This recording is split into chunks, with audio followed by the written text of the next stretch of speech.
core and shoulder workout with a kettlebell and body weight. I'll get right into it and then I'll explain in a bit.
Alright, the first exercise is one I did many years ago, which was in a workout called the galley slave. It's very similar to rowing. What you need to look out for there is pelvic alignment. Your pelvis needs to remain aligned with the rest of your spine. As you're coming forward, you don't want to be crunching, rounding your back. You want to move your pelvis forward, back. The more you lean back, the harder it gets. The harder it is, obviously, the more you work your core muscles. Now, it's not about speed, it's about slow, controlled movements. Do them as good as possible. 6 to 8 reps. If you feel like you can't do 6 or 8 and you start to feel pain, just stop, break it up. 2 reps and again 2 reps. The next one was just body weight, plank position. Elbows locked out, lats pulled down, and then right knee, left elbow, right knee, right elbow, right knee to the side. Repeat on the other side. You can do that 2 to 4 times. That one really gets to everything. Your abdominals, your obliques, everything in your chest, even your lats, everything needs to be activated here. You gotta think about pulling your armpits together as you're in the plank position. After that, we stand up, clean the kettlebell with the base facing up, holding it by the horns. Ribbon, and then down, we're working lateral wrist flexion. So this whole workout works the core, shoulders, but also wrists.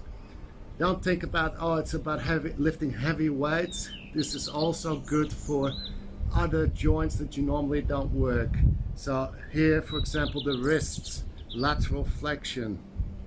Here, good range of motion behind your head, working your shoulder joints, your scapula, everything. So we do the ribbon to the side, again slow and controlled. You're also working your thoracic spine. So you're getting thoracic rotation, which is also very good for you.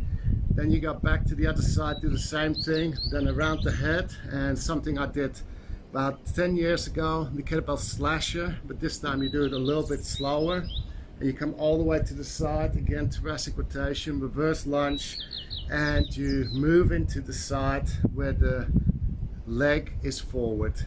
Then you go back, do the ribbon the other side, and you do the same thing. You do that about 2 to 4 times. Again, that whole sequence is also very taxing. It's all about moving slowly. It's all about control. So you can do it here, and that's going to work strength more. And if you go around, you're working cardio, but your form gets more sloppy and you're not getting the benefits of the range of motion. You're probably not extending your chest, you're not working that thoracic extension. You're just going through the motions and moving something. When you move the kettlebell for this, you want to test your range of motion every time. So here, range of motion of your thoracic spine. It's not my hips that are moving, it's my spine. Here, your shoulders.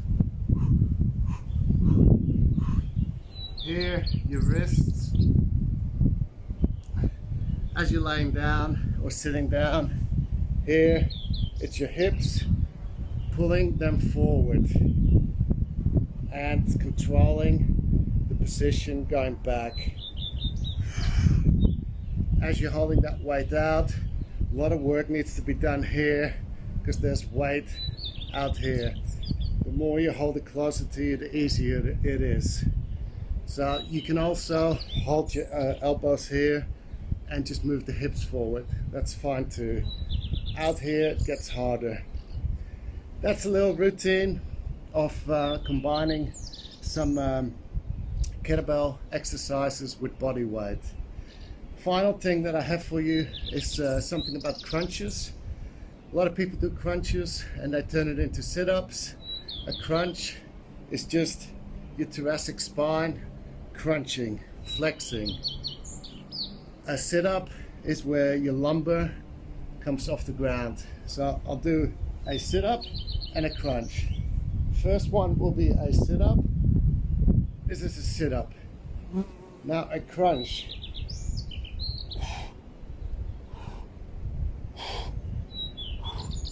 Alright, a good one for that is lateral crunch, head on the ground, lift it up.